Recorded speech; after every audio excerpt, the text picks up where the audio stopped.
I think it's time to start. It's 2 o'clock, 2 and 4. So maybe we can start and welcome all the participants to this event. Welcome to everybody. I'm very glad to see that so many distinguished colleagues and scholars and students are connected to this event. Many thanks for being with us. My name is Mario Savino. I'm professor of administrative law at Tuscia University of Viterbo. Let me say a word about Viterbo. It's a beautiful medieval city near Rome, which definitely deserves a visit when, of course, the general conditions will allow it. I know it's not the right time to advertise for tourism, but Viterbo is also the seat of both the entities who are organizing this conference. The first one is the Academy of Law and Migration, whose Italian acronym is ADiM. The Academy is a young network, 2 years old, already involving more than 370 scholars. Most of them have a legal background, but of course we are very open to the interdisciplinary discourse on migration. Most of the members have an Italian citizenship, but of course we do not discriminate against non-Italians. On the contrary, the network is becoming more European, both in the membership and in the scope of our activities. Let me give you just one example. One of our working groups, the EU Lab, has established strong connections with the LIBE Committee of the European Parliament, as well with other EU institutions, in order to provide legal expertise and advice on EU legislation in the migration field, following, if we will be able to, the example of the Dutch Mayor's Committee. Of course, all the participants to this conference are welcome in the Academy. Everyone can join, provided that he or she satisfies two conditions. One is academic affiliation as PhD student or postdoc or faculty member. Second, we look for people who have a genuine scientific interest in migration research. The process for joining is very simple. Perhaps Julia may post the link in the chat. And if you have other questions on this, we will get back to you on that. Briefly on the second organizing entity, the newborn Jean Monnet Center of Excellence on the integration of migrants in Europe. Its acronym is INTOME.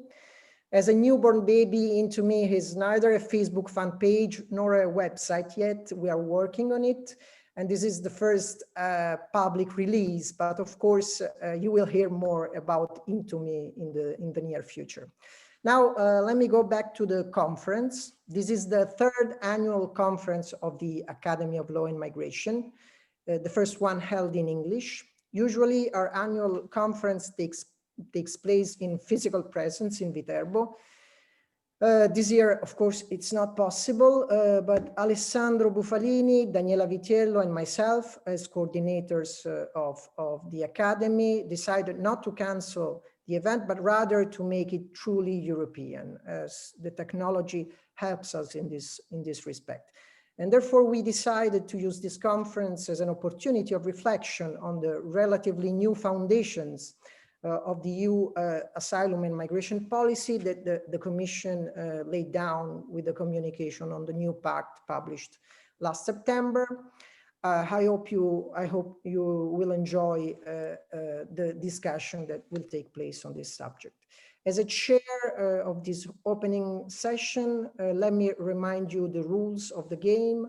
First, the works of this conference are registered, are recorded, and therefore it is understood that those who participate give their consent to the registration, to the recording.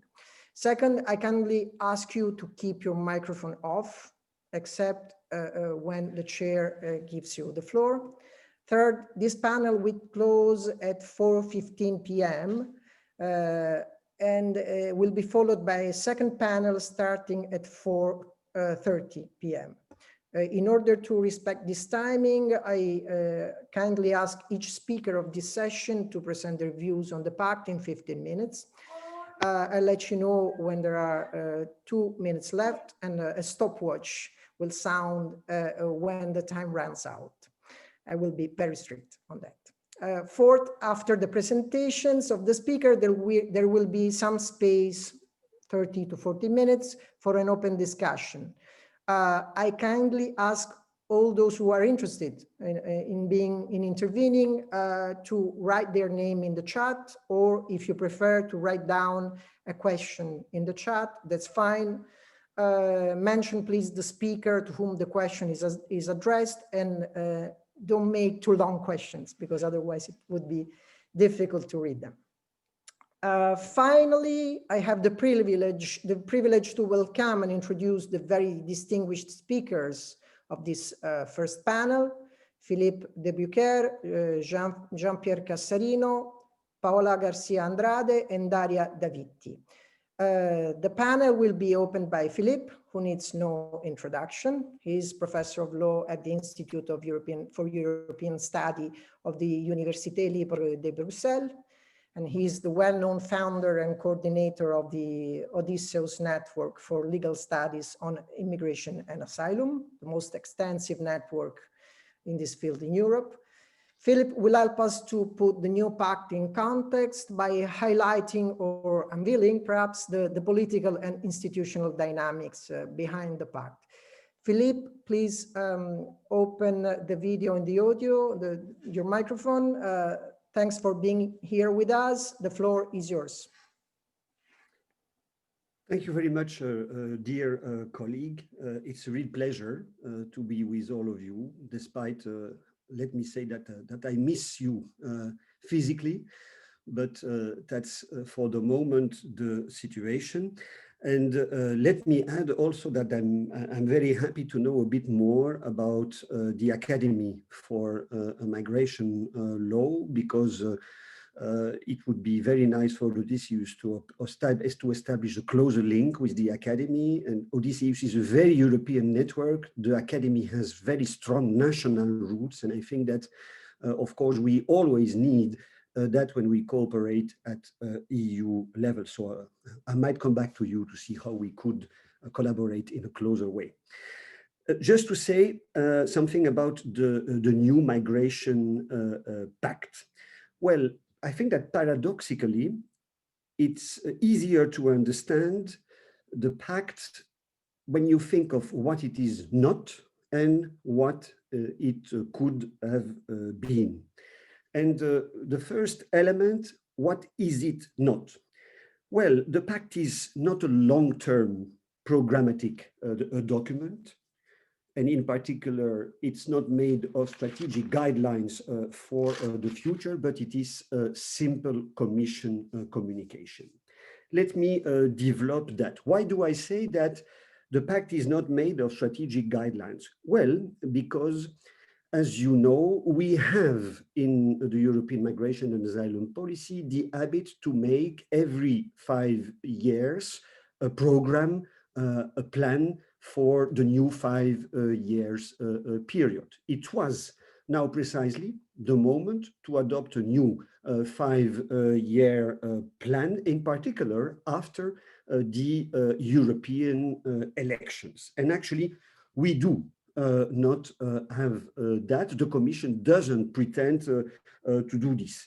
And so it means that apparently we do not have an instrument which is the continuation of the Tampere conclusions, the founding document of the European asylum and migration policies, neither a continuation of the Hague program and the Stockholm program. So that's something which for me is striking and a bit strange. It doesn't mean that actually no work has been done about strategic guidelines. The Council has started to draft strategic guidelines, but I hear nothing anymore about their development. So I don't know if they will if they will one day be adopted or not, but honestly, they are so vague and general that if they are not adopted, we will not lose a lot. We have so a simple commission communication with a legislative package, which is supposed to pass through the ordinary legislative procedure. And the commission actually doesn't pretend to do much more than that. This doesn't mean that there are no political discussions, because when you look now at what the German presidency is doing, they are precisely trying to agree about some strategic guidelines for the Council of Ministers of December at the end of this year. Because actually, well, it seems that there is a need to agree about some guidelines. So I think that there we can say that actually this is a missed occasion from my point of view, and that it would have been better to prepare draft guidelines for the Commission and to have them adopted by the European Council.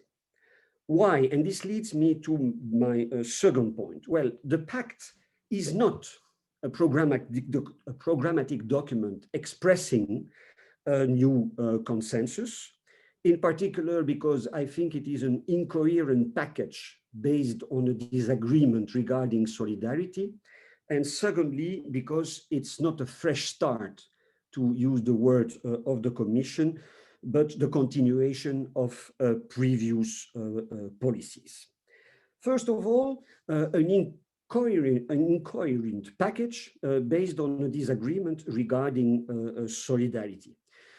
Solidarity is, of course, the main element of this so-called pact. And it was really the main job of the Commission to propose a solution to solve this deadlock that unfortunately started with a 2016 Commission proposal amending the Dublin III regulation, but that was never adopted due to a disagreement between member states in Council.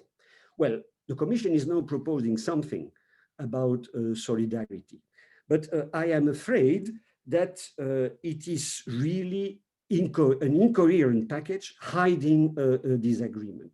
We do not have an agreement between the different member states having different views on solidarity. And we know very well, of course, that there are different views between not only North and South, but also between East and West, in particular with the group of the V4 Visegrad member states.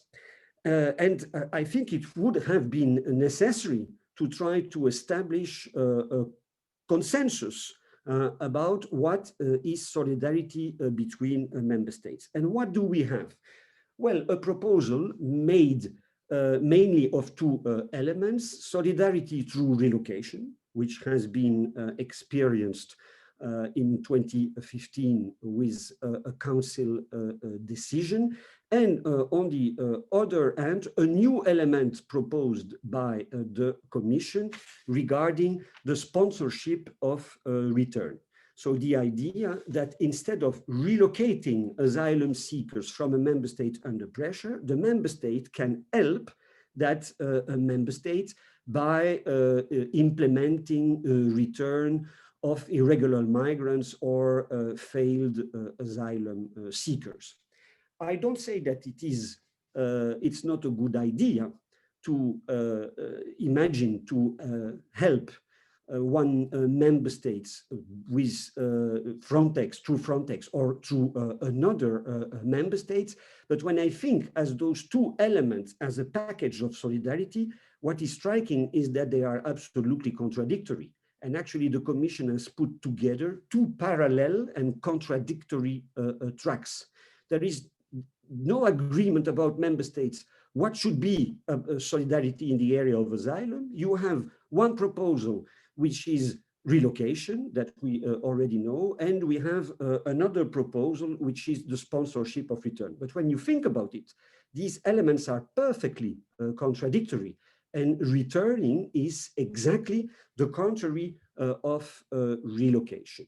So I think there that actually the disagreement about solidarity between the member states remains, and there has been no real attempt to find a solution. Of course, this is an attempt of the Commission to satisfy the V4, the Visegrad member states, because they do not want on their territory asylum seekers to do relocation. So they are offered to do exactly the contrary return. In that sense, it's an attempt to find a compromise, but a compromise made of two contradictory views that I'm afraid might not necessarily work, and then will end up in deadlock.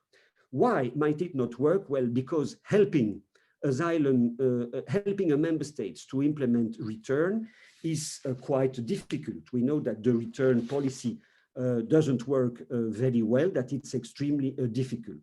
The Commission proposes to make it more complicated by adding, as the actor of the return procedure, another member state helping the return member state. And if this fails, then the Commission asks the member states helping in the area of return to relocate the irregular migrants that they have not been able to return. Who can seriously think that the member state who was willing to return a person from another member state will accept them on its territory if the return is a failure?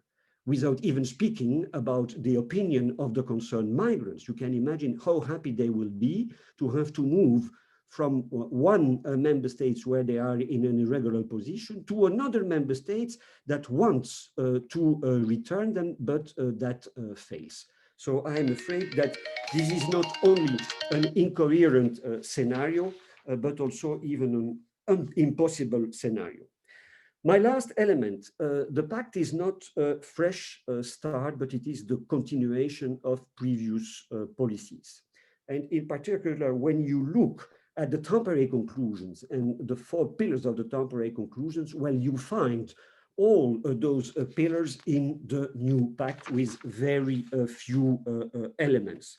I just noticed very quickly some new elements. Regarding partnership with third countries, there is the idea of launching a new tool, talent partnerships. But what will this exactly be? And who is targeted, we don't know. There is the idea to launch a talent pool, but actually this was already mentioned in the agenda for migration. And I'm afraid that nothing happened during the 5 years on this point. Regarding the common European asylum system, as you know, the emphasis is put on border procedure, which is not a new element, but a procedure which is proposed to be asked as much as possible. One positive element is that there is a control mechanism against refoulement, which should be created, and we should notice that. Regarding fair treatment of migrants and legal migration, well, honestly, what do we have? One more action plan on integration proposed by the Commission, but I think that this just hides the lack of competences of the European Union in that area. And also, I was quite amazed by the fact that the Commission proposed now to create, I quote, an informal expert group to collect the views of migrants. The policy has been launched since 20 years, in 1999 on the basis of the Treaty of Amsterdam, and I hope that it's not now that the Commission starts to collect the views of migrants about the migration and asylum policy. Lastly, about migration management, which is actually the fight against irregular migration, we have very little new elements. It is proposed to establish EU and national strategies integrating asylum and return, to appoint a return coordinator, and to create a return network. why not? Let's wait and see if this will be a possibility to have an efficient monitoring, an efficient return policy. There is the idea to also create a Schengen strategy and a Schengen forum. Once again, why not? But this is not very ambitious. On a more positive side, I would say that there is now a clear recognition that NGOs are allowed to play their role when they do search and rescue that should not be criminalized. So to conclude, well, I think that you understood that what I wanted to say, that we do not have a real pact, we do not have a long-term document. And actually, Commissioner Johansson said by presenting the pact that nobody will be really happy. And I'm afraid that this is the case, but I'm also afraid that when you are a politician, your goal should be not to present a document which is not satisfactory for anybody, but on the contrary, a document in which everybody can find satisfactory elements. And I'm afraid that this strange position of the Commissioner by presenting the pact shows that it is, from my point of view, nothing more than a lost occasion. Thank you. Many, many thanks, Philippe, for this very brilliant introduction. You pointed out the many inconsistencies and contradictions in the strategy that emerged from the Pact. We will get back to this during the discussion. Now, let me introduce the second speaker, Jean-Pierre Casarino, who is a Senior Research Fellow at the European Neighborhood Policy Chair of the College of Europe. Jean-Pierre is also research associate at the Tunis-based Research Institute on the Contemporary Maghreb, IRMC in Tunis. And he will be visiting in Viterbo, our university, in the spring semester, and we will be very glad to welcome him. Now, Jean-Pierre is in charge for dealing with the issue linking readmission with visa policy, a workable solution with a question mark. Jean-Pierre, many thanks for being with us. The floor is yours. 15 minutes also for you. Thank you very much, Mario, for the invitation. I'm very glad to be here with you. So linking readmission with visa policy. This is a key aspect which is mentioned actually in the new Pact on migration and asylum. It's a conditionality, as I said, and it makes a connection between the issuance of visas and cooperation on readmission. So we have to consider that this conditionality was formally and legally introduced last year in the 2019 revision of the Visa Code regulation, together with a series of provisions. The text of the 2019 revision of the Visa Code says that given the, I quote, politically sensitive nature and the horizontal implications for the member states and the Union, such provisions will be triggered once implementing powers are conferred to the Council. So what do these measures entail? Well, we know that they can be applied in bulk or separately. To begin with, we have to make clear that they are not aimed at suspending visas. They are designed to make the procedure for obtaining a visa more lengthy, more costly, and limited in terms of access to multiple entry visas. Do you hear me? Actually, Jean-Pierre, we hear you not very well, not well. Oh, I'm sorry. Okay. Let's try again. Perhaps you're too close to the microphone. I don't know. It's like a strange sound. Now it's your microphone is off. Please switch it on because otherwise we cannot hear you. Okay. Okay. It's off now. now. Okay, let's try again. Do you hear me? Yes, better. Yes, there are hiccups in the connection. I'm sorry. Do you mind if I actually take my my cell phone? I prefer, instead of my computer. And if we could go to the next speaker, if you don't mind, actually, because I need to well to connect myself. Maybe I can even do it now. But I mean, it's I'm afraid it would be a bit complicated. Jean-Pierre. Now Yeah. it's working. Now it's working. Okay, wonderful, wonderful. I continue. So, as I said, also, well, it's important to mention that the visa, the revision of the visa code regulation mentioned that the Union will strike a balance between migration and security concerns, economic considerations, and general external relations. In other words, measures will result from an assessment that goes well beyond migration management issues. And the assessment will not be based exclusively on the so-called return rate that has been presented as a compass used to reward or blame third countries' cooperation on readmission. I hope you hear me. Okay, other indicators or criteria will be equally examined by the Commission. And these other indicators pertain to the overall relations between the Union and its member states on the one hand, and a given third country on the other. And this broad category is not defined in the 2019 revision of the Visa Code, nor do we know what it precisely refers to. But what do we know about the link between readmission cooperation and visa policy? The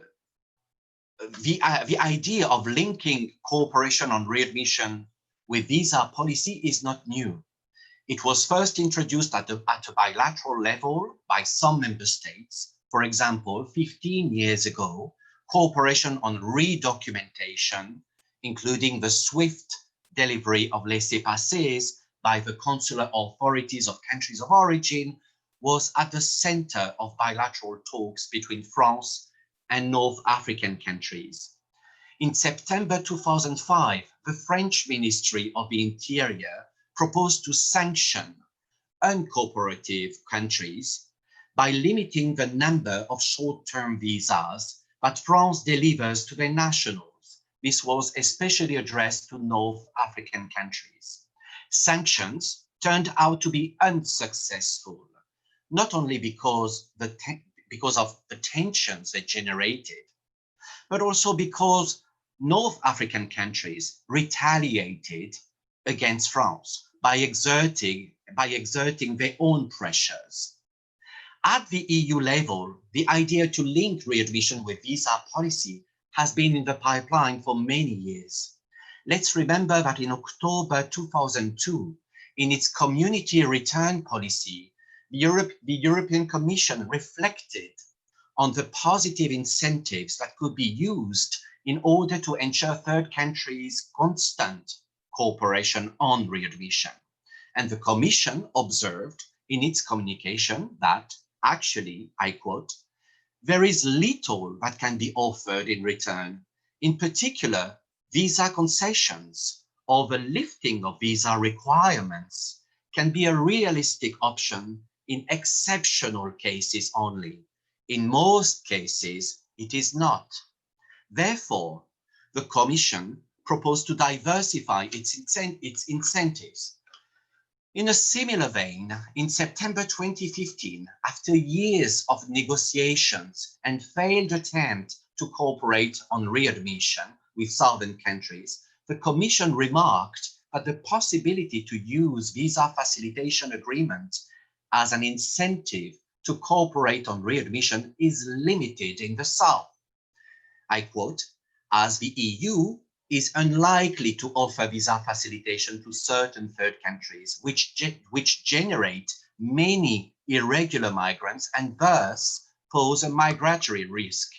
And even when the EU does offer the parallel negotiation of a visa facilitation agreement, this may not be sufficient if the facilitations offered are not sufficiently attractive.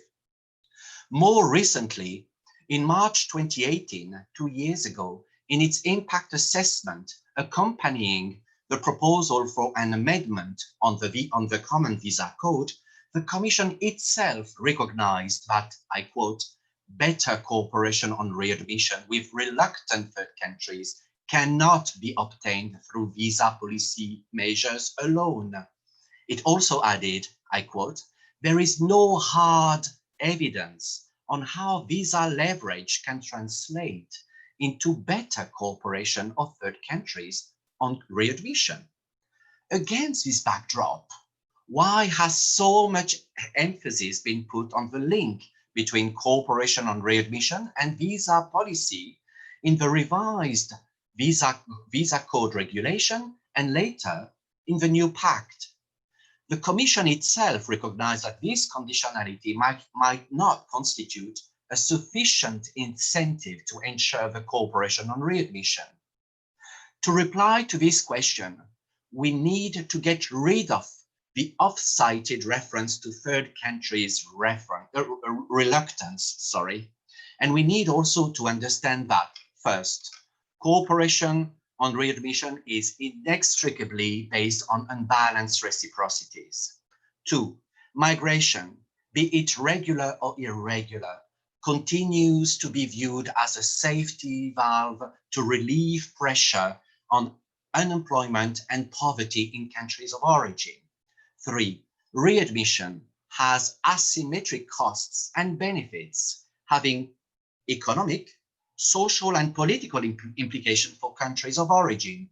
Apart from being unpopular in sovereign countries, readmission is humiliating, stigmatizing, violent, and traumatic for human beings, and especially for migrants, making the process of reintegration extremely difficult, if not impossible. Fourth, the existence of an agreement does not automatically lead to its full implementation, because the latter is contingent on an array of factors that codify the bilateral interactions between two contracting parties. We have today more than 320 bilateral agreements linked to readmission, I would say that it is possible to argue that over the past decades, various EU member states have learned that bilateral cooperation on readmission constitutes a central priority in the external relations, which at the same time remains peripheral to other strategic issue areas, which I'm going to detail. Well, we are in a context of increased interdependence between countries of migration, be they from the south and the north.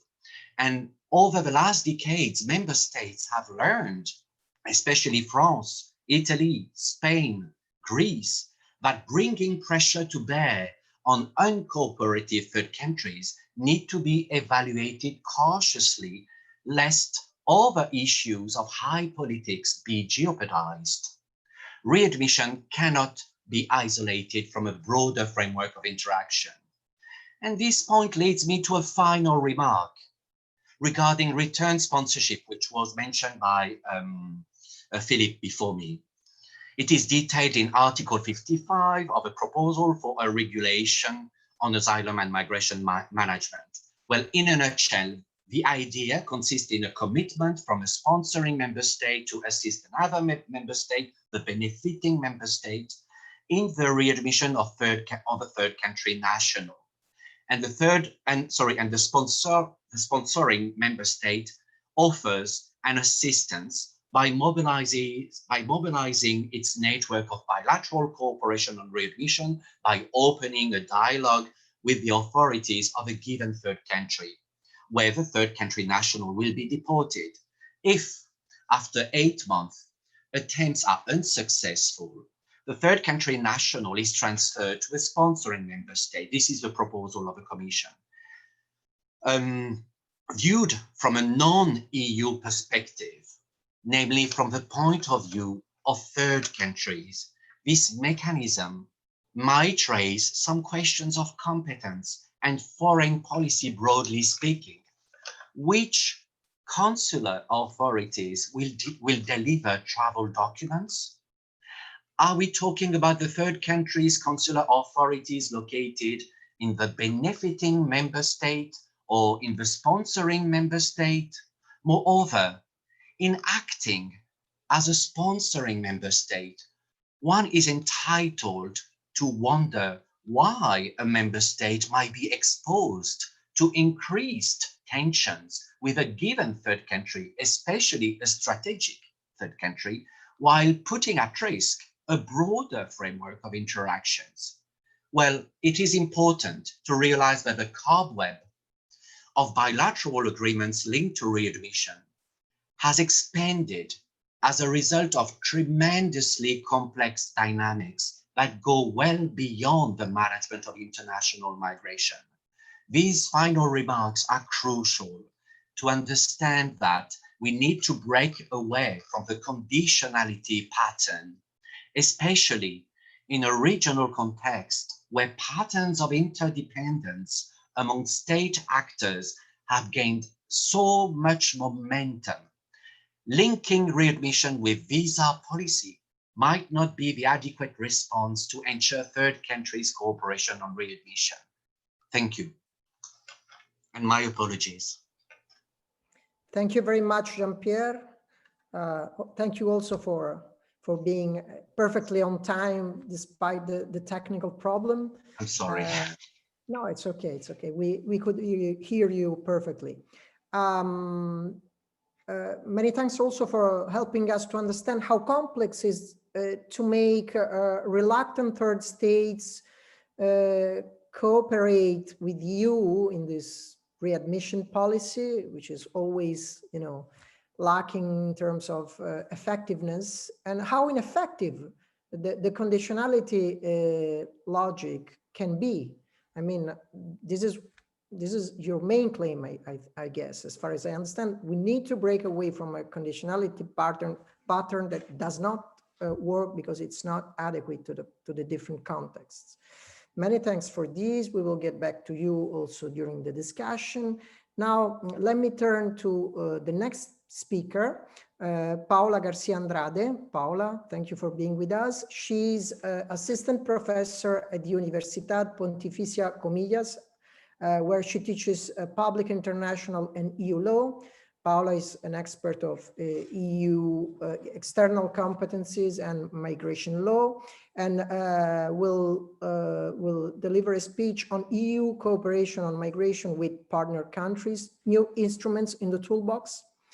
Paula, many thanks. The floor is yours.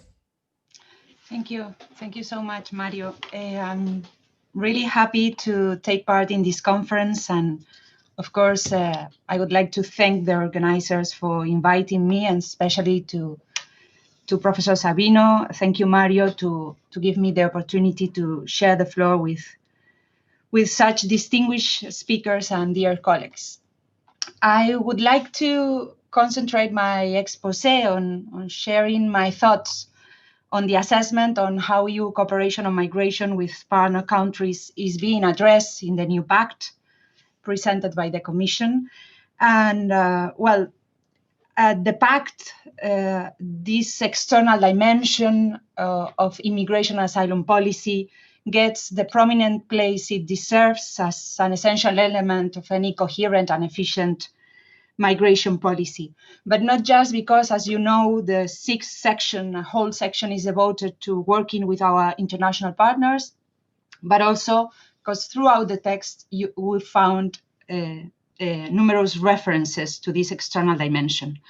In addition, from the very beginning of the Pact, it is recalled that the internal and external dimensions of migration are inextricably linked.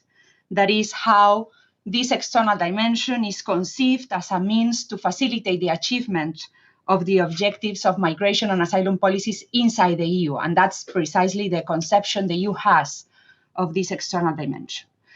I would like to start by making a brief but more general remark on this external dimension within the Pact, and then focus more especially on the toolbox, on the instruments which are foreseen in the Pact for development of this international cooperation with third countries of origin and transit.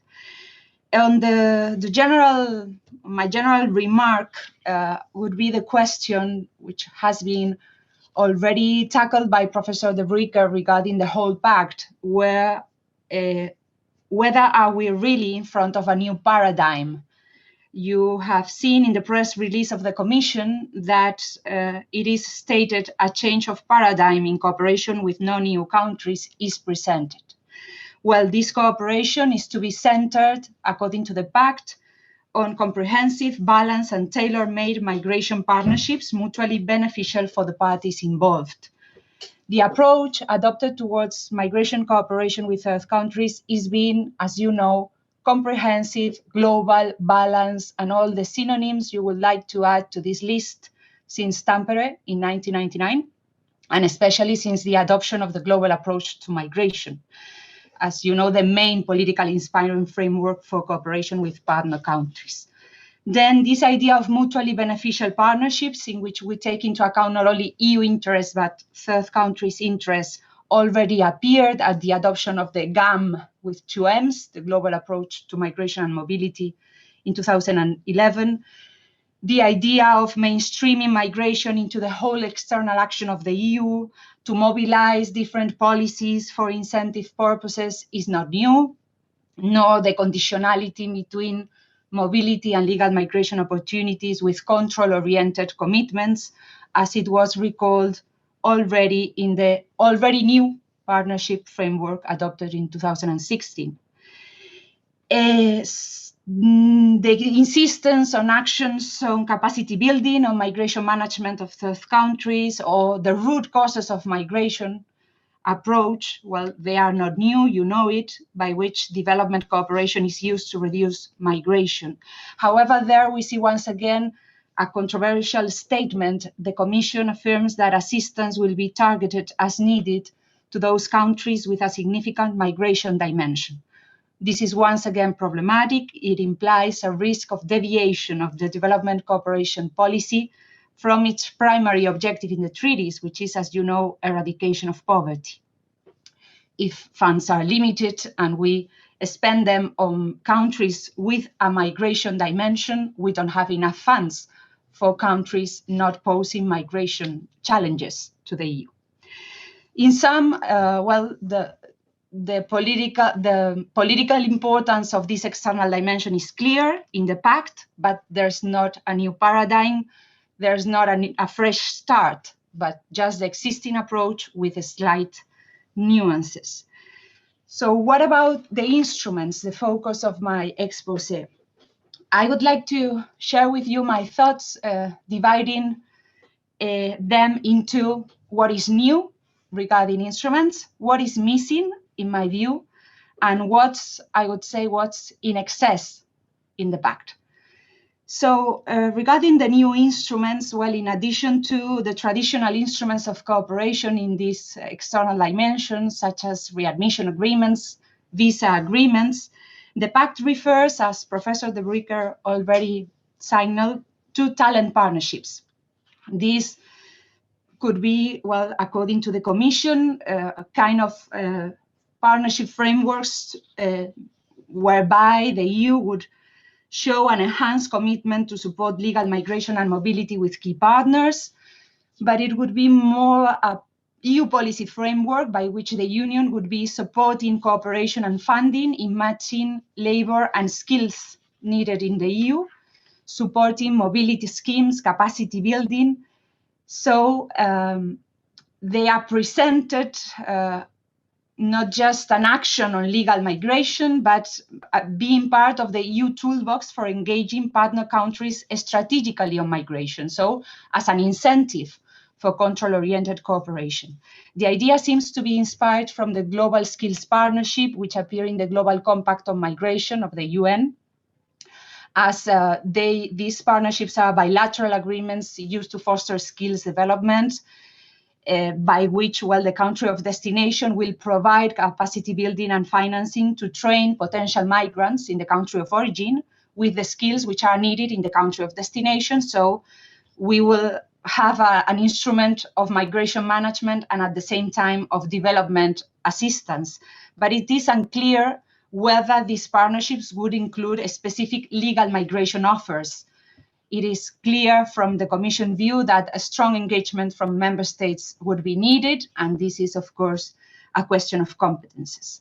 Another new instrument is these counter-migrant smuggling partnerships, referring to supporting capacity building of third countries on law enforcement, operational capacity, info exchange on irregular migration, and info campaigns.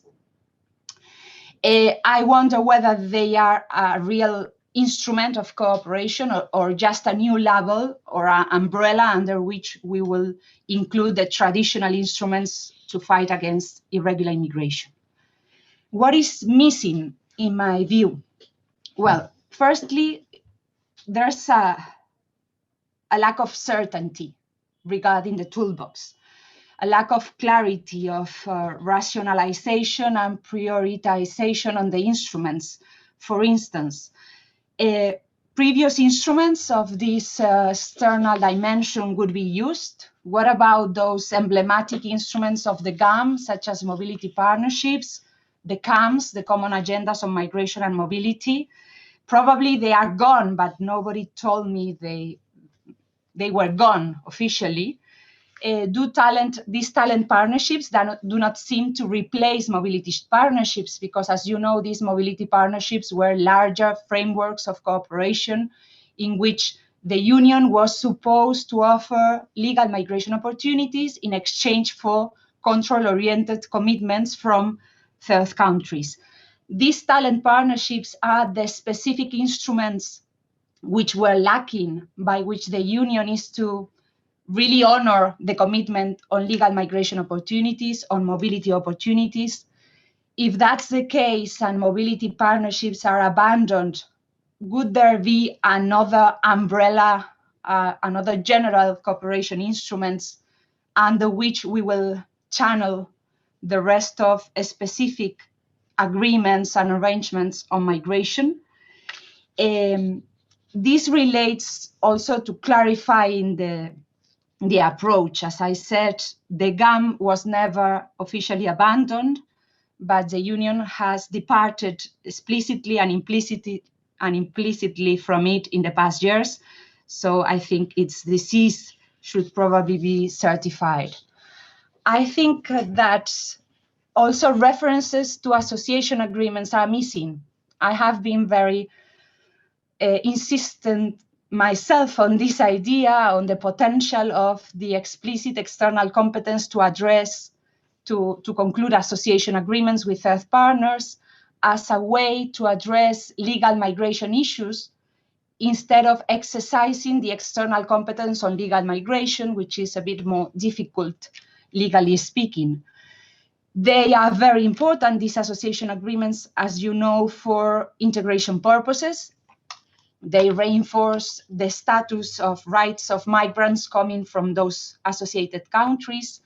And even, well, association councils are being very important, considered as a way of formalizing migration dialogues, for instance, can be used to develop cooperation on social security, coordination, as we have seen with certain North African countries. So it's a pity we don't make explicit reference to this external action instrument. Unfortunately, some other instruments are still there. This would be my part on what's in excess here. Well, we find in the Pact a reference to common foreign security policy missions and operations, as they will continue making important contribution to this external dimension, according to the Commission. I think this is debatable in light of the horizontal delimitation of competences and the mutual non-affectation clause of Article 40 of the TEU. We have TFEU instruments such as Frontex and its mandate on joint operations, capacity building, training activities. So I still wonder, why do we need to resort to military missions under the CDSP umbrella? Another point is that soft law is still there and is there to stay. Non-legally binding instruments are preserved as a tool for migration management cooperation in the Pact. I know I must acknowledge the importance and added value of soft law instruments of cooperation for migration management, as they serve, we could say, as a locomotive for hard law instruments. That's the case of mobility partnerships, for instance, or as a way to achieve consensus at the global level. See the case of the global compacts on migration and refugees. However, I think it is worrisome to find the explicit reference to soft law precisely on readmission cooperation in the Pact. There is a specific reference both to EU international agreements and arrangements on readmission, once again. I think this is problematic from the perspective of legal safeguards, democratic accountability, monitoring. In addition, the proposed talent partnerships, I think they are very likely to be non-binding instruments. The global skills partnerships proposed by the Compact of the UN seem to be bilateral labor agreements, but I don't think talent partnerships would be. And so in that regard, we should recall that the Pact endorses, at the very beginning, the very first paragraphs, the Commission says it endorses a system to be fully grounded on European values and international law, which means that cooperation instruments and their implementation must abide by the safeguards inherent to the rule of law. To conclude, well, at the beginning of the Pact, we find this reference to, well, now common rules, new instruments, new legislation is just not enough. We have to focus on implementation. This is really true for the external dimension, as nearly most of the objectives, the features, instruments of cooperation to be established with third countries on migration are not new. So it appears clear that we should focus on implementation. The chorus of the music is already stuck in our head, so we need to implement it in practice. And precisely as far as implementation is concerned, and that would be my last words, is that the Pact refers to EU member states' relationships in external action and how the EU and member states' unity must be ensured. Of course, this is clearly connected to the implementation of cooperation instruments. The Pact calls for a systematic coordination between the supranational and national levels when developing this cooperation with third countries. However, the Pact does not specify the ways and means by which this coordination should take place. And in this regard, we should recall previous programs. You remember that in the Stockholm program that was 10 years ago, the Union already insisted on the need for complementarity and coordination between the Union and member states on external action, even asking the Commission to present a report on this coordination, which is still pending. So in a field in which the intertwinement of EU and member states' competences is so evident, we see, unfortunately, once again, how one of the most pressing institutional challenges of the external dimension of EU migration policy is not, in my view at least, adequately addressed. Let's be, however, optimistic in these difficult times and hope for the better to come when the Pact is formally adopted and put into practice later on. Thank you. Thank you so much. Thank you very much, Paula, for this note of optimism despite all the circumstances. And thank you for having highlighted what is not particularly new in the Pact regarding this dimension, the external dimension. Also for pointing out that apart from the new-old divide, which is not perhaps crucial, what will be crucial is the implementation And in this respect, the pact seems to be very vague, particularly vague in this area. So let's be optimistic, but let's also be realist. It's not a very promising start. It doesn't seem so, at least. Thank you very much for having shared your thoughts. Now we turn to Daria Davitti. Daria is assistant professor at the University of Nottingham and head of the Human Rights Law Center's Forced Migration Unit. She worked extensively on EU migration policies of externalization, cooperation with third countries, and privatization and development aid for migration. And this is why we asked her to cover another issue which somehow completes the picture that we are trying to give in this first session. Her topic is refugee finance and aid funding for migration control. Daria, the floor is yours. Thank you very much, Mario. And I'm delighted to join you actually from Lund. I need to correct my affiliation. I am associate professor at Lund at the moment, as well as retaining an My assistant. apologies. No problem. It's just because I might get fired. I'm joking. So I am delighted to join you today, and thank you very much really for inviting me. What I will try to do in the 15 minutes that I've been allocated is to try perhaps and provide a bit of a larger picture and try to put in this picture something that doesn't appear immediately from the pact, but that is there and that is basically underpinning the pact. So I would like to try and trace with you these financial measures and aid measures that are actually enabling the pact, whether this will be accepted or not. The fact is that these financial instruments I will be describing to you today are already in place and are already being used by the European Union. So what might happen with the pact, if it is accepted and adopted, is that it might lead to an acceleration and escalation of the use of these financial instruments. So my presentation, I think, links in very well with the previous speakers. In particular, Jean-Pierre today talked about visa leverage and the readmission agreement and how they sort of create conditionality. And Paula mentioned briefly the fact that there is a redirection of development aid towards development for migration control.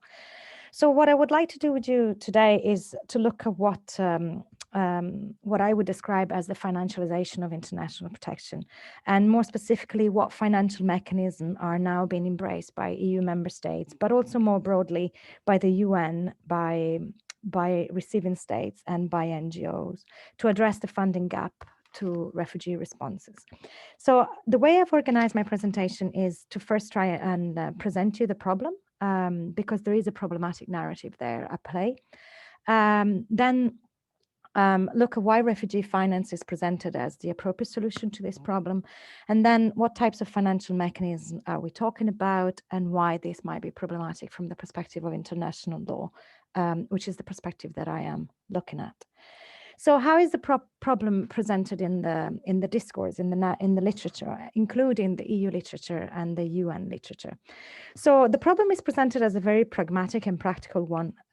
So as a need to bridge the gap between humanitarian assistance and development-led responses.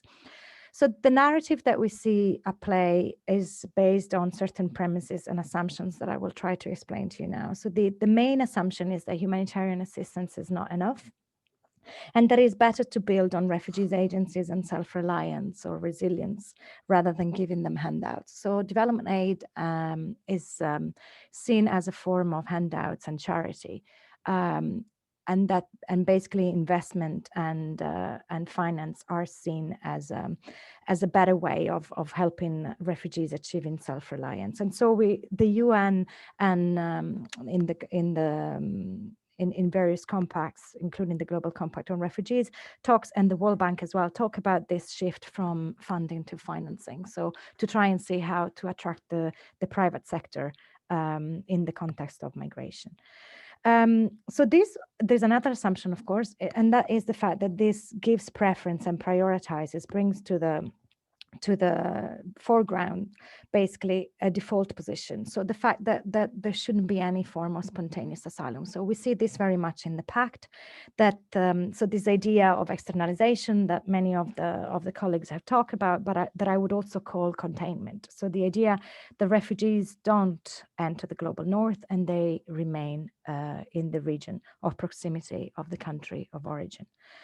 So this is an implicit acceptance that regular asylum pathways to the global north, and in our case in particular to the European Union, are not really on the table, or if they are, they're not certainly prioritized. And we can see that very clearly in what the speakers before me have described in the EU Pact on Asylum. And another assumption is that we need to help refugees in these middle-income countries. I'm talking about middle-income countries because normally the financial instruments that I will be describing to you are only destined to low-income countries, but because of this new introduction of financial instrument for refugees, they're also being expanded. The window is being expanded also to middle-income countries, to include basically countries like Colombia, if we look at the Americas, and if we look at Europe in particular and Syria, then there will be the possibility to include Jordan, Lebanon, and Turkey in this. So the idea of helping host countries is because the idea is to offer them economic incentives. Our colleagues have discussed this widely, to overcome fiscal distress of hosting refugees. So in terms of infrastructure, of services, and of creating job markets. And the last assumption is that the private sector can and should help. And after all, there's a surplus of financial capital available in the north looking for new investment frontiers. So already we see here a shift in the way the problem is presented. So there isn't a focus so much on protection and flight from persecution for the people on the move, which would define protection as an entitlement. But we have a focus more on livelihoods, on self-reliance, on resilience, on refugees' economies, and on host states in need of fiscal stress relief. This in turn is based on the assumption that the traditional refugee system is broken and that it needs to be fixed or replaced by something that is more market-based in terms of responses.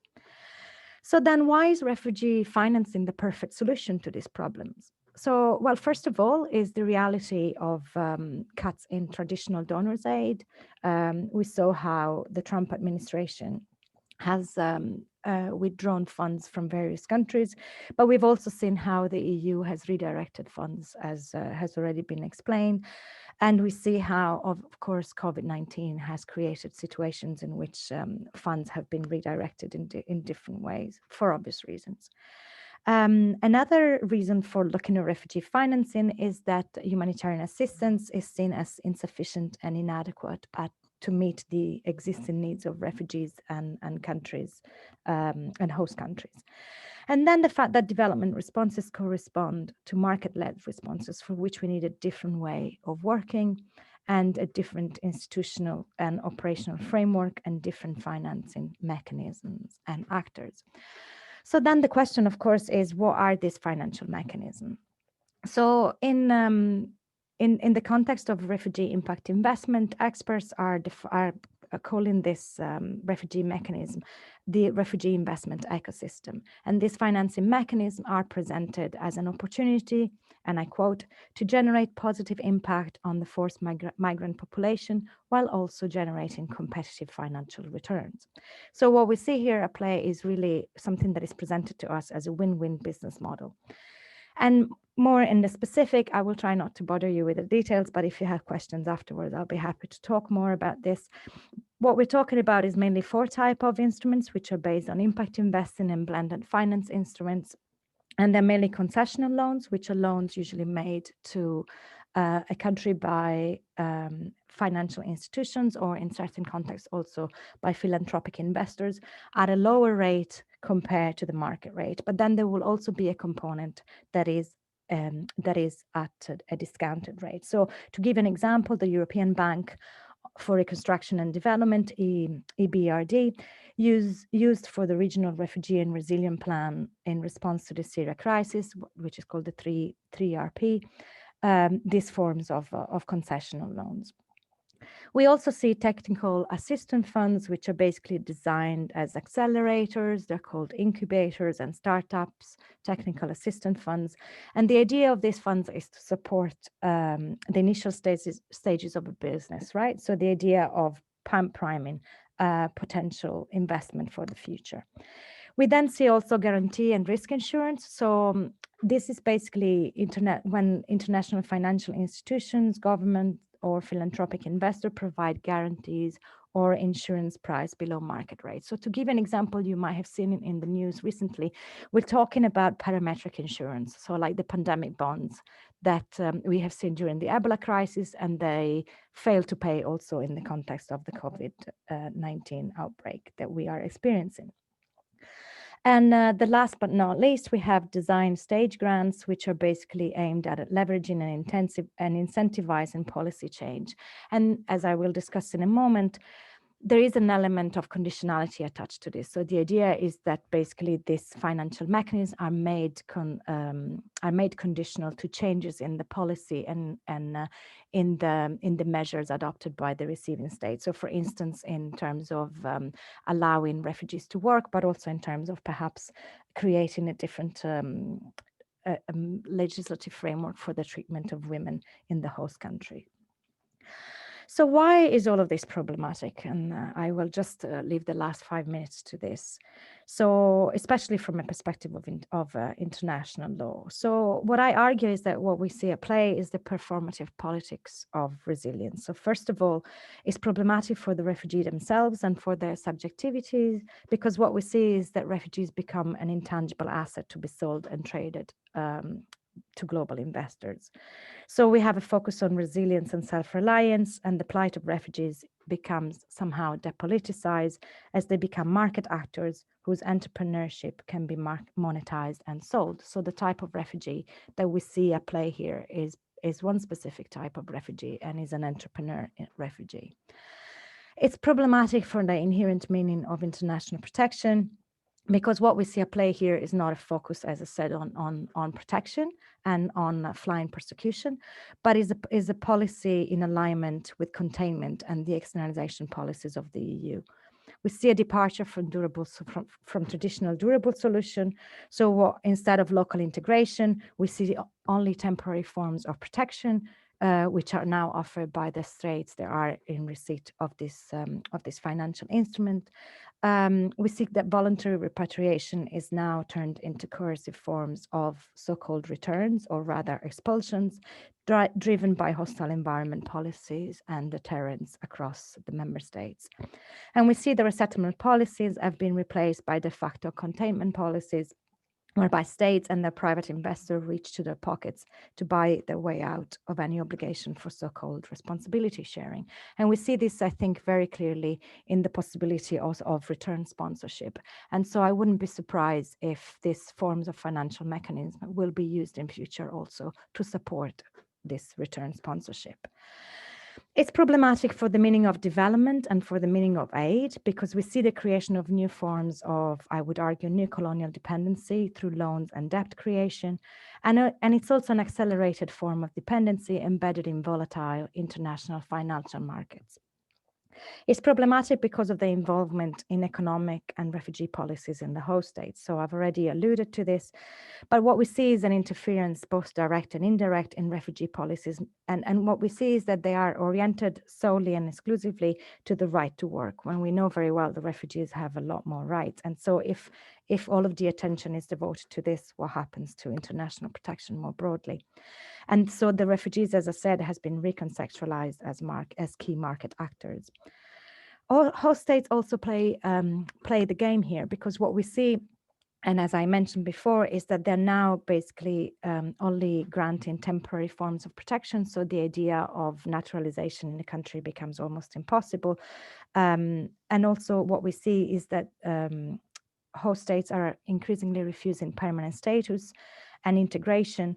And so because they try to prolong the generation of these funds and to negotiate preferential treatments in future rounds of negotiation for financial instruments. And then, of course, and this will be my concluding point, we're left to wonder what happened to the no harm principles that underpin international protection, and now that returns on investment have become the measure of success for this contemporary incarnation of refugee protection. So I will leave it here, and I'd be happy to take questions later. Many thanks, Daria. Your presentation has been very helpful and enlightening because it allows us to read beyond the surface of the externalization strategy and to understand how refuge finance has become instrumental to that strategy. It's a way to fix it, to make it more politically more feasible and acceptable, and yet it's a strategy that is highly problematic from a perspective of international law. So let's see what the reactions of our audience are. It's a very tough, provoking view. Let's open the discussion now. I kindly ask all those interested in intervening to raise their hand or with the appropriate tool, Zoom tool, or to write their names in the chat room in order for me to allow me to name those who want to intervene. So please feel free to intervene. In the meantime, I will take the privilege to put forward some questions to the speakers, and maybe they are quite broad, and therefore whoever wants may ask.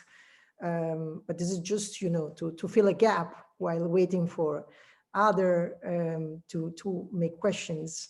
Now, my first question is perhaps related to the general structure of the new pact, which is not new. We understood it. It's far from being revolutionary. But on the other hand, if we want to try to be positive and realist, maybe we can accept that these are the materials with which we can work. We have to work now. And the question would be, can this pact be fixed in order to get out of the deadlock? Is there any way to adjust it to the present, to the current political constellation of interest, and to build consensus on it or not, in your view, according to your understanding of the situation? My second question would be on legal migration. Legal migration is the missing element. We know that there will be another package of the Commission coming in the next months on these. But I do agree with Paula that legal migration is the missing point, the missing part in the area of external relations. So my question would be, is there any possibility for the EU to play a stronger role as far as legal migration is concerned, given the current distribution of competencies between the Commission, the EU in general, and the member states? Is the Commission, for instance, is it likely that the Commission will accept to play the role as a broker with third parties on behalf of the member states? And my last point would be concerning it's an administrative law perspective. From an administrative law perspective, it's more a remark perhaps. It looks very much as a naive pact. The temporary relocation mechanism, we have heard from Philippe that the building blocks of this pact are based on relocation in different forms. Now, my concern is we have already witnessed the failures of temporary relocation, the mechanism that was launched in 2015. It didn't work, not only for political reasons, but also for administrative reasons. The lack or uneven distribution of administrative capacities among member states, the lack of attitude to inter-administrative cooperation, and so forth. Is there anything in the pact that would fix this gap? Now, enough from me. In the meantime, there are some other people who want to intervene. Therefore, before allowing the speakers to answer to my questions, I would give the floor first to Anna Liguori and then to Luisa Marin. Anna, please, the floor is yours.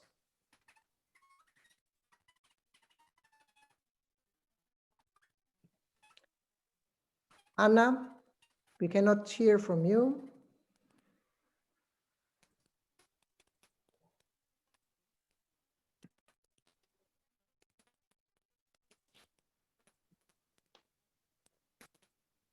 Anna, must be a problem. Maybe we can turn to Luisa while Anna tries to fix her problem. Luisa? Yes, can you hear me? Yes, sure. Okay, thank you. Thank you, Marian. Thank you to all the speakers of this session for their interesting presentations. I have a question mainly for Paula Garcia Andrade, and I would like to ask you to elaborate a little bit on this compresence that you've described between CSDP missions and Frontex missions, because yeah, you refer to that, and indeed it makes, I think, confusion also in terms of yeah, from the institutional dimension, I would say, in terms of indeed different policies with different core rationales. But does it lead to the fact that you know, we see that if there are CSDP missions, it is because one of the interesting points of those missions is that they contribute to a policy target, which is containment. I think, as it has been stated by Daria Daviti, one of the policy targets of externalization is containment of migration. So I would like to ask you to elaborate a little bit on that. And then also another point I have on soft law that you said is there and it's there to stay. Also on that, I think that I find it also very intriguing and problematic as well, also in terms of the accountability of the external dimension measures. Can I ask you to, I mean, I've heard as well that sometimes it is third countries that have an interest in not making formal agreements with the EU for their own internal policy goals.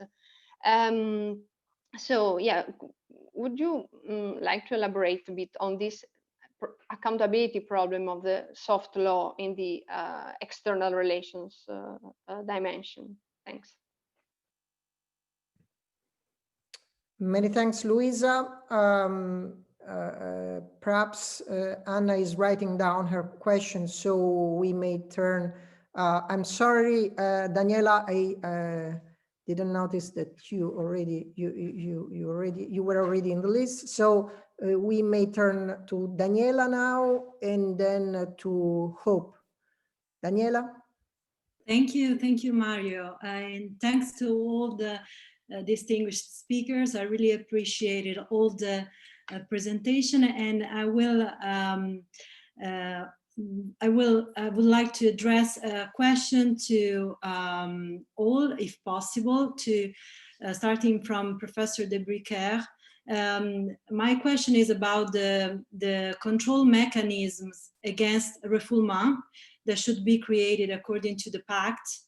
And I was wondering, what is, according to you, the role that the academic community could play in addressing the institutional debate on these mechanisms? So it could be interesting to understand what we could do to shape the debate. And to Jean-Pierre, I really appreciated this very big picture on external relations and readmission cooperation. And my question is about, in general, non-departures policies. And according to you, what are the implications, if any, of EU readmission agreements and non-departure policies on cooperation in the field of migration and mobility among African states? So what is the impact on third countries, especially in the Mediterranean area. To Paula, again, I would like to speak about soft law, as Luisa already did. And my question is, so in your opinion, there is nothing new under the sun as far as softization is concerned? We can say that the approach is the same that has been followed until now, or there is something new you see in the Pact? And last but not the least, for Daria, do you think that the general trend towards burden sharing is completely changed in a perspective of burden shifting, or we are still half and half? Thank you. Thanks, Daniela, for your questions and remarks. Now we turn to Hope.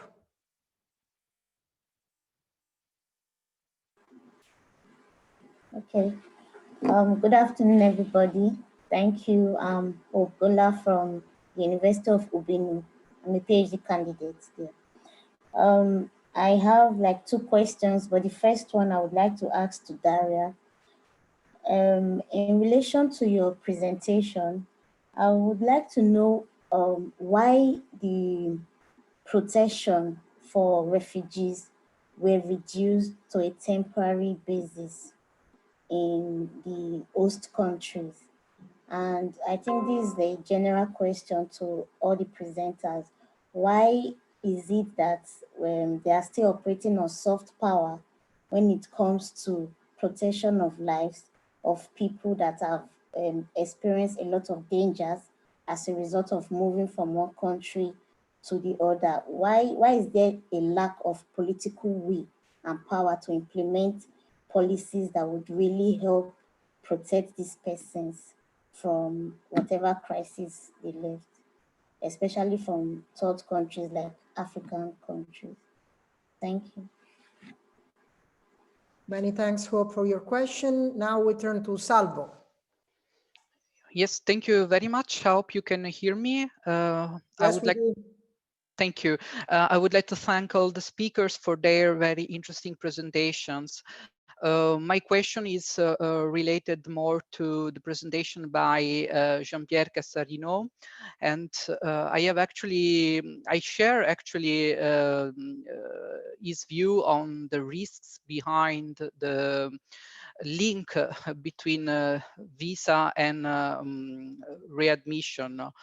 In particular, I find particularly deplorable the fact that the punitive shift of this reform is passed directly on the citizens of third countries, because in the case of a lack of cooperation in the field of readmission, it's actually the citizens of third countries to pay the consequences with the fact that they should pay higher fees for a visa, and also because they are excluded from certain administrative facilitations. So basically they will be punished on something on which they do not have any kind of control.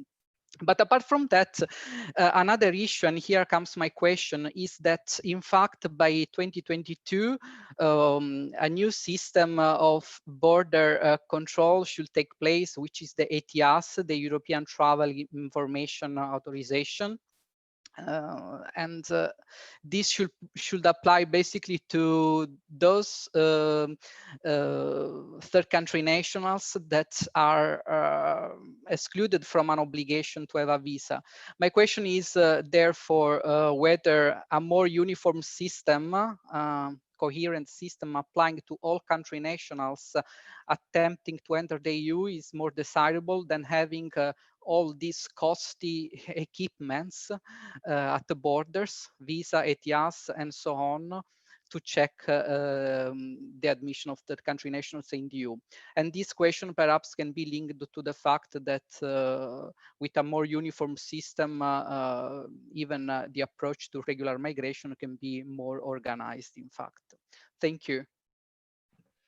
Thank you very much, Salvo. Now, I guess, since there is no one else in the list, intervention, we might turn to in reverse order to the speakers, and therefore if Daria wants to step up and try to answer some of the questions or make comments and remarks on what. Yes, I will be brief so that I will leave space to all the other colleagues. So Daniela, to your question, whether we see a shift from burden sharing to burden shifting, or whether it's still half and half, I think it is presented as burden sharing because it's presented as an all society approach. So this idea of involving the private sector and on making sure the private sector plays part and the businesses and investors play their part is very much portrayed as an all society approach, as a different way of operating, as innovative mechanism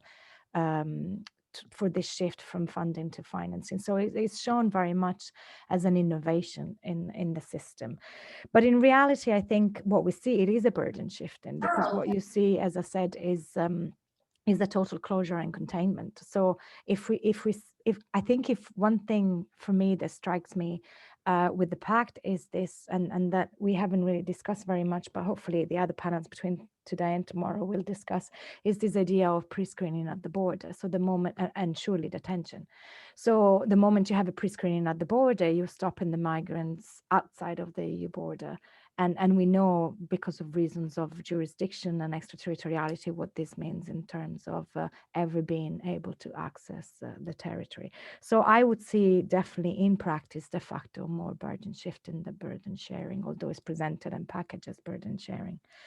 Hope why protection is reduced to temporary protection.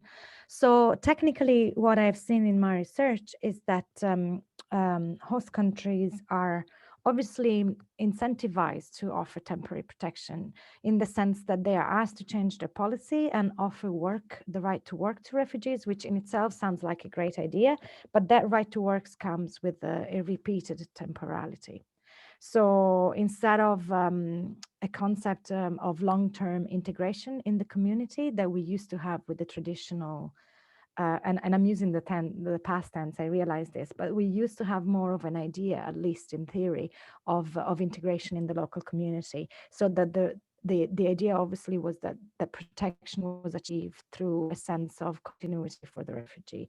But what we have now is really an idea of repeated temporality. So host states would give 1 year permission or 2 years permission to work, and then perhaps another year, and then perhaps another year, but there is never and these years will not count towards naturalization. So what we see really is, as I said in my presentation, a shift away from international protection or something else that is not really aimed at protecting.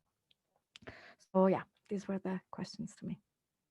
Many thanks, Daria. Now I turn to Paula. Yes.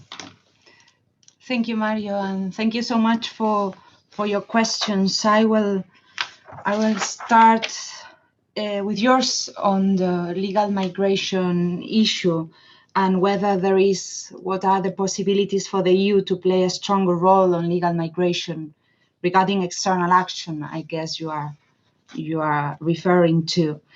Well, I think the talent partnerships that are proposed, we could even argue whether the union is competent to do what it is proposing, since we have Article 79(5) of the TFEU preserving the exclusive power of member states in determining volumes of admission.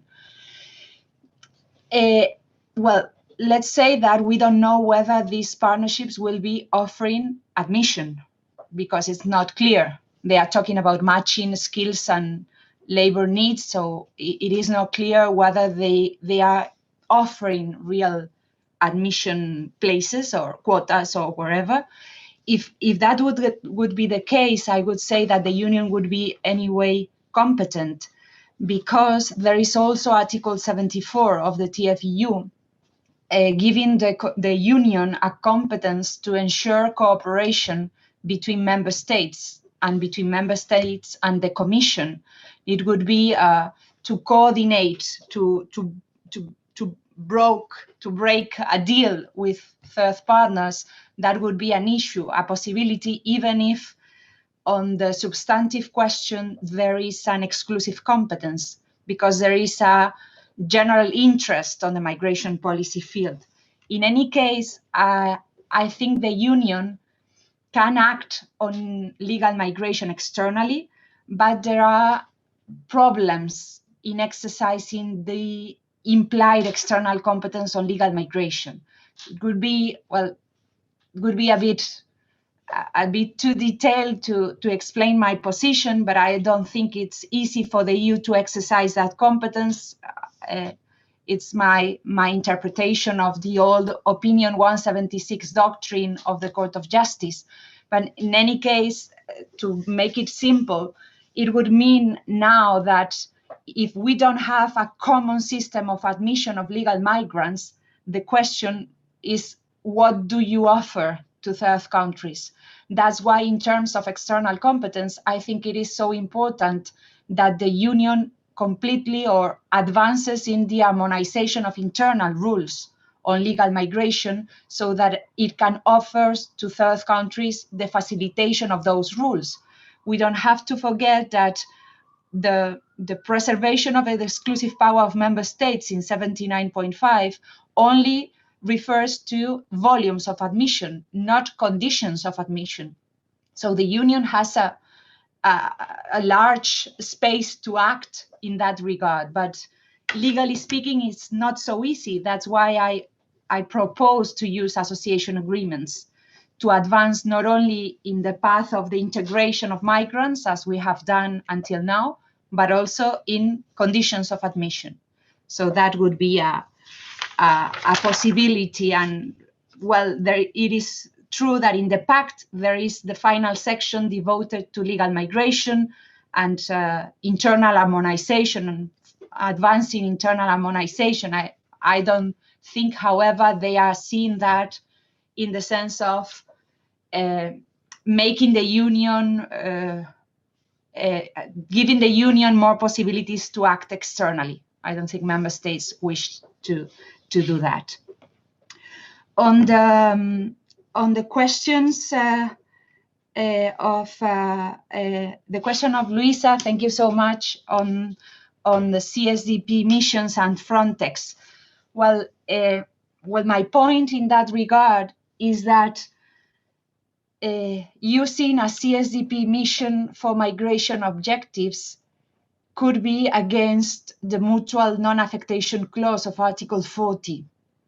Since if we apply the doctrine of the court on the choice of the correct legal basis, we have to focus on the content and purpose of the act.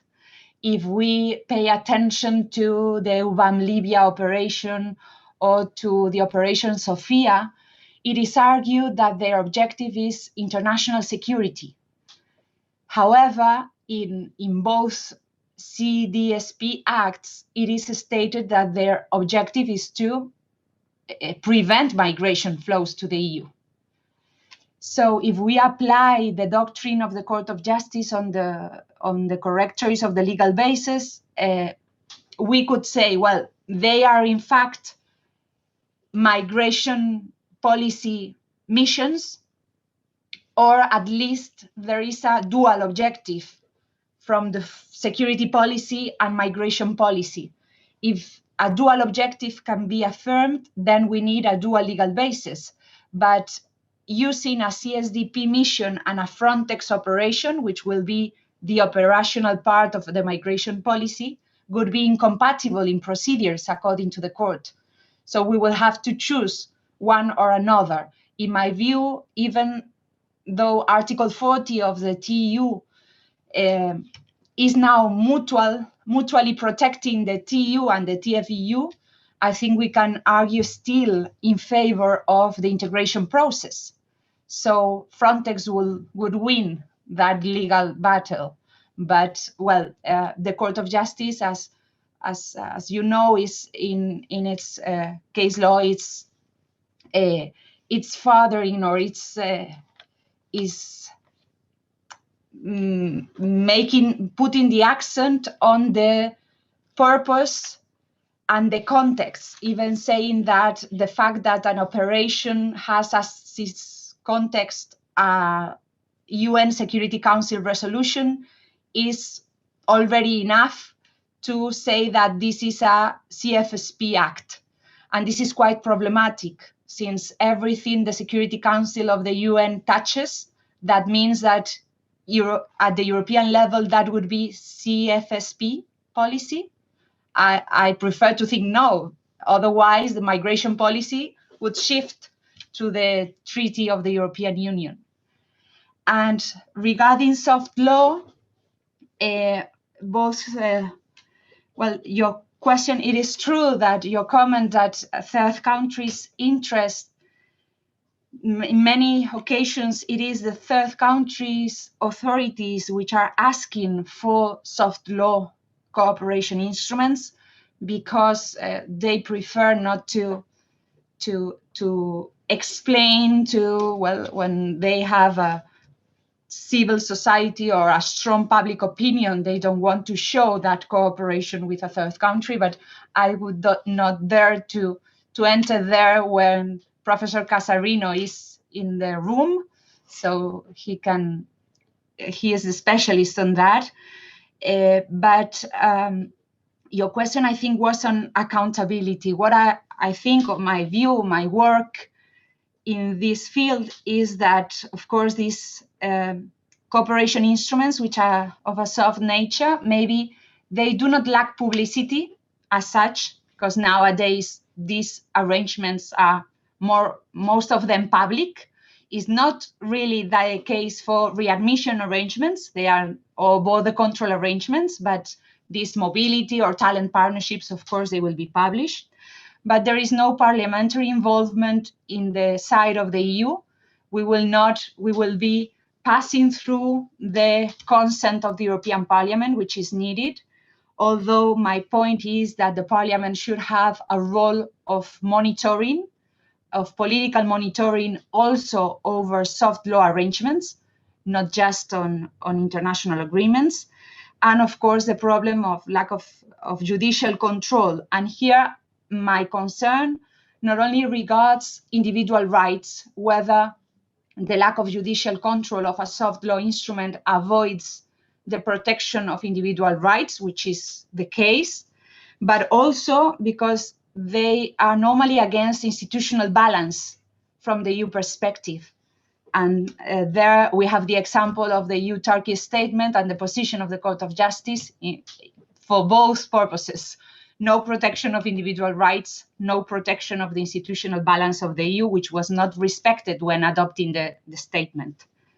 And I'm just half a minute to answer the question from Daniela on whether there's nothing new on soft law, if I understood correctly, in the Pact. It is true that, well, my reference to the fact that readmission cooperation in the Pact includes agreements of the EU and also arrangements. It might be a criticism towards the Pact, but this is already the case in law. Well, EU readmission agreements already refer to the possibility that member states and the partner country of the EU apply not the EU agreement, but informal arrangements. In the final clauses of every EU readmission agreement, it is said that these readmission or return operations can take place either applying the EU readmission agreement or through informal arrangements. And this is clearly very dangerous. And also, what's the added value of the EU external action, legally speaking, if we accept that informal arrangements are still applicable, and even arrangements at the bilateral level between a member state and a third country. And, well, in my view, this is very dangerous when it comes to migration. It is true, we can see it is positive, for instance, at the global level with the compacts, but it is sensitive when the field it applies to people who have rights. But, well, there's the answer would be there's nothing new on the Pact, still that soft law stays with us. I hope I have replied to the questions. otherwise you let me know. Yes, indeed, Paula. Many thanks for your very analytical answers Thank you. to the questions that you received. Now we turn to Jean-Pierre. Jean-Pierre, the floor is yours. Thank you for all these relevant questions, really. Daniela, when it comes to you were speaking about the current negotiation between the Commission and North African countries applied to readmission and the impact on the way in which actually they define, you know, their own priorities with regard to the EU in the field of readmission. You were speaking about the negotiations. Did you hear me? We are losing you. Oh no, again. Well, now it's do better. you hear me now? It's better. Try. Okay. I was speaking about EU readmission agreements, the negotiations which are being considered with actually the three countries, the North African countries. Do you hear me? Oh gosh. Yes, we do. It's funny because it goes and this is not understandable, really. But it's okay. Now we hear you. Oh, really? Okay. Do you hear me now? Yes. Oh, wonderful. It's a miracle.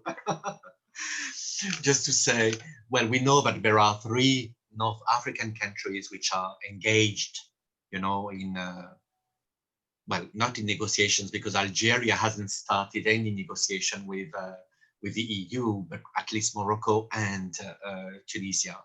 Well, negotiations are still, you know, lagging behind. They will continue, in my opinion. There will be other rounds of negotiations, and that's it. Just because there's a big misunderstanding as applied to the preferences and the priorities that are considered by these non-EU countries when it comes to potentially cooperating on readmission. Moreover, bilateralism is very much privileged in the external relations. There's recently there's an article which was published by Piera Loschi on the case of Algeria, where she explained, you know, very clearly how Algeria is really privileging, you know, its bilateral relations with the member states instead of developing further its relations with the EU. But well, there are many aspects which have to be taken into consideration, which go beyond, you know, the mere, legal and technical considerations which surround such negotiations. This is really, I'm aware, this is a very quick reply to your question, but I mean, this is what I had in mind in a very quickly, I would say. And I apologize if I don't reply to all your, maybe to as expected, maybe. Hope Gola, you ask a very important question. I don't know whether you're still online, but well, you mentioned at a certain stage, you know, the issue of soft power, of the lack of political will to ensure the protection, you know, in line with internationally recognized standards.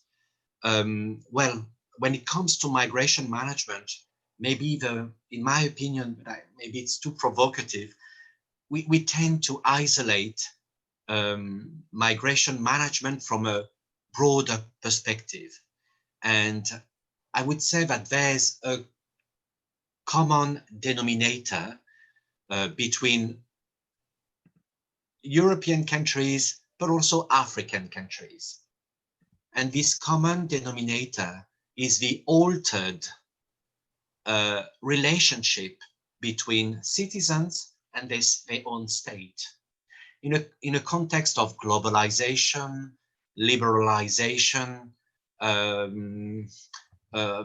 economic openness with major impacts, you know, on how labor market policies have been developed. And this has had an impact on how migration and asylum have been managed by governments.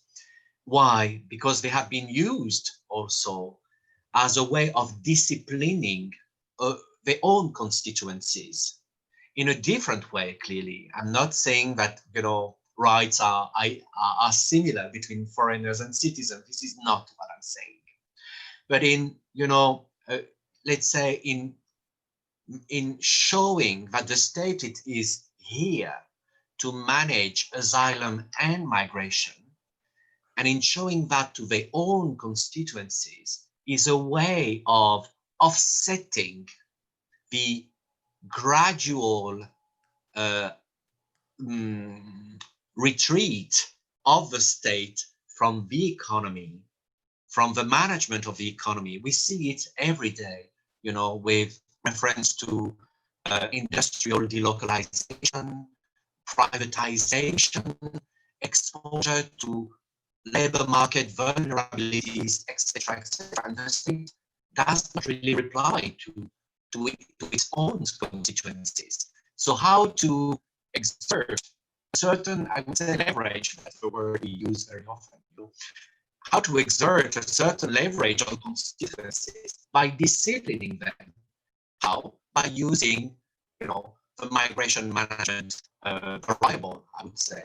And that's why we see, in my opinion, a reconfiguration of the relationships between states and their own citizens in Europe, but also in Africa. We observe the same thing. The way in which Algeria is treating its foreigners, especially sub-Saharan foreigners on its territory. You heard about mass expulsions, you know, from Algeria to Niger, for example. Well, this is also an expression of the Algerian government, you know, to its own constituencies, to show that the state is here to protect, you know, themselves from external threats, from vulnerabilities, etc., etc. It's a disciplining effect to some extent, I would say. I hope it replies to your question. Salvo, higher fees for average citizens. Well, not only, also to diplomats, to well, not the average citizens actually, because the sanctions are, well, sanctions, the measures are much broader than that to some extent.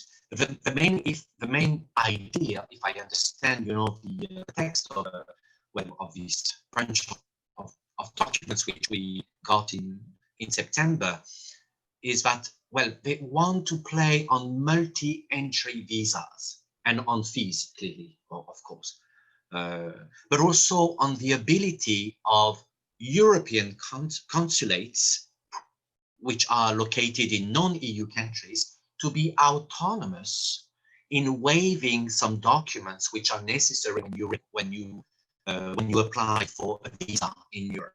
You know, sometimes your consulates may have some leeway in deciding which documents are really necessary to deliver the visa. It depends on various factors, but there's a certain autonomy. And if I'm not mistaken, this would be Article 16 of the Visa Code Regulation 2009, which stipulates that, you know, a consulate can waive some documents, you know, which would be required when a foreigner applies for a visa. Well, the measures which are put forward, you know, by the Commission in the new Pact would not only have an impact on the average citizens, but also on other citizens, but also on the autonomy of European consulates, you know. So it's quite interesting to note this aspect. Now, regarding a uniform system on visa concession, yes, maybe that would be a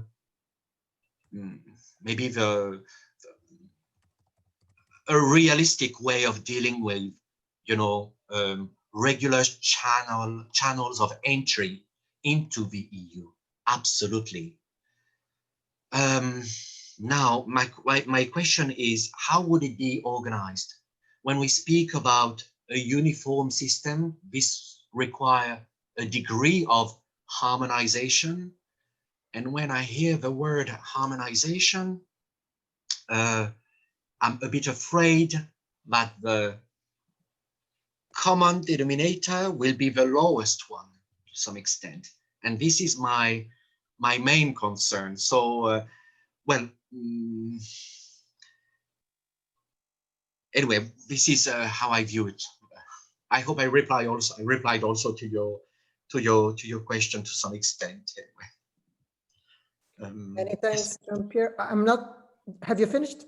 Or Yes. Thank you very much. Thank you very much. Thank you. I apologize. So we can conclude with Philippe. Philippe, you can reply to your questions, please. Thank you very much, Mario. Well, I will try to reply firstly to your very general question. Can you save the pact? And I would say no. It's better to start from scratch, because I think that we really do not have what we need. But it's easy, of course, to criticize, and then I will try to give you some elements of answer that could be the object of a real pact from my point of view. Partnership with third countries. We take the four main elements of the pact and the temporary conclusions. Partnership with third countries. Well, I think that we should take as a starting point that we have a big problem, because actually member states do not want, or want only very few, legal migration in the European Union. And that's, I think, a starting point, because then you have very few to offer. And at least we would get out of this hypocrisy while we pretend that we have something to offer, but we have in reality almost nothing to offer. About asylum, well, let's think about what is a common European asylum system. And let's focus less on legislation. We have too much legislation. This is now the fourth package proposed about asylum. And actually, we were told with the second package by Commissioner Malmström that the common European asylum system was in place. But then I asked the question, what is a common European asylum system? It's not only common legislation, it's also common implementation, it's also common funding, and it requires solidarity. Let's dig into those notions, to see how in practice they can be implemented, even if it is a long-term perspective. Fair treatment and legal migration. Let's say that at EU level, we will not build a common policy for legal migration. I know it is in the treaty, but it is not realistic, and the EU can not do much more than to coordinate the policies of the member states who will remain the main actors, like it is already recognized in the area of integration. But let's do more progress about mobility and organized mobility of third country nationals, because there we are nowhere. About managing migration and fighting irregular migration. Well, let's assess where we are. Are we not already doing quite well by stemming the flows? If you think about the efficiency, I don't say that they are good. I just look at the reality, the efficiency of the kind of agreement with Turkey. It works. When you look about our policy of cooperation with Libyan coast guards, well, it works. The flows have diminished a lot. So maybe we should stop repeating that we want always do better to fight irregular migration, because we have already done quite well. But I think that we should, of course, reflect a lot about what we are doing and about how we are doing this. The agreement with Turkey is contrary to the right to leave every country, which is a human right recognized by international instruments. What is the position about the European Union about this basic right, without even speaking about what is happening in Libya, where actually we accept the fact that we block people in a country where their basic human rights are violated. So we have a model of cooperation with third countries of transit based on pullbacks, but let's think to which extent this is acceptable and which other solutions could be found. Last word about return. That doesn't work. I think it's quite clear. But can we really do much better? I doubt, unless you come really with a fresh start like the Commission wants. Well, I have an idea for a fresh start. Let's consider for migrants who are arrested because they are in a regular position to not offer them only the perspective of return, but to offer them the perspective of a temporary regularization based on a kind of migration contract that should be concluded with them about their project. They came to the European Union. Why? To do what? How long do they need to stay to implement their project, or at least part of their project? And can we imagine the fact that they will go back at the end of a certain period? I have committed years ago a paper about the idea of a migration contract, and why should we not think of something like that if we really want a fresh start and not always to play with old ideas. Second question, very quickly, about the mechanism to control refoulement, which is at page 4 to 5 of the Pact presented by the Commission. What could the academics do? Well, I think that we could offer reflection, start to draft some papers about making concrete proposals, underlining the difficulties. First of all, which rights do we want to safeguard? Of course, there is asylum and non-refoulement, but it's not only asylum. There is the right to health for sick migrants. There is the right to family life for migrants who have family in the European Union. There is the whole issue of vulnerable persons that we do not want to treat like the others. And then I'm afraid that a big question which is going to come up is detention, if we want to generalize border procedure in hotspots. So we have a catalog of rights that we should, I think, try to establish in order to give to border guards a list of elements that they have to check. Because when I think about the discussion regarding collective expulsion, I hear always people and NGOs saying you have to individualize. But what does it mean to individualize? Well, I think to establish a list of rights, and I have mentioned some of them, that should be checked.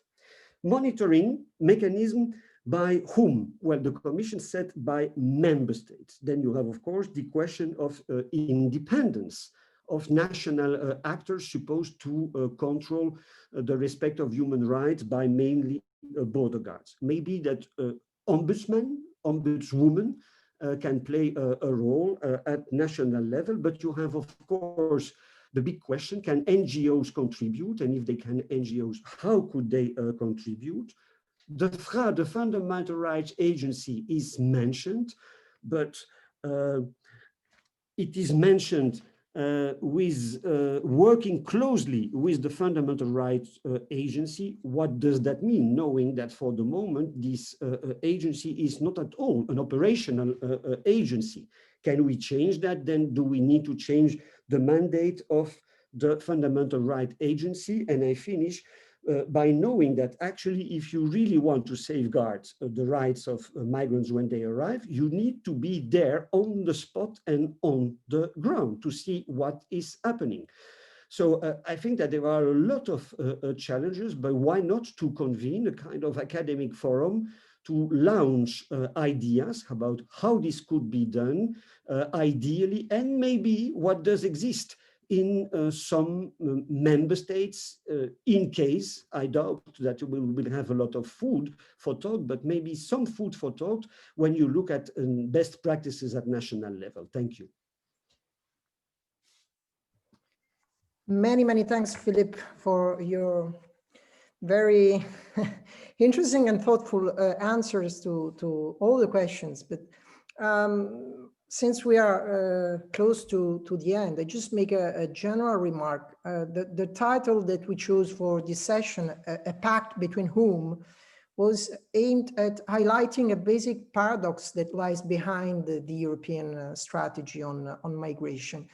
It's a strategy which pursues the idea that migratory flows to Europe can be managed in a regular and orderly manner only through a pact between the countries of destination, the European ones. And this is a paradox, of course. This is an inherent paradox.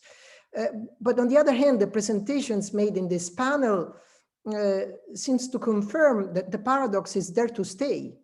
If, as Professor De Brucker just suggested, we have to come to terms with the fact that member states will only accept very few legal migration, and therefore that we do not have much to offer to third parties, to third country of origin, then my conclusion would be that what we can do, realistically do, is just to refine the current strategy of deterrence and containment, and perhaps possibly make it more consistent with the protection of human rights, and look for some solidarity somewhere among member states. But we will see in the next session that this is also a very tricky issue. Now, we are closing the first session, but before leaving you to the break, let me thank all the speakers for their very brilliant and thought-provoking presentation, as well as for respecting the time allotted to them very rigorously. Many thanks. Many thanks also to those involved in the discussion for their questions and remarks, and to all the participants for their discipline, which allowed us to manage a very crowded session without problems. Allow me in conclusion to thank also Alessandro Bufalini and Daniela Vitiello, my good friends and colleagues with whom I have the privilege to share the coordination of the Academy.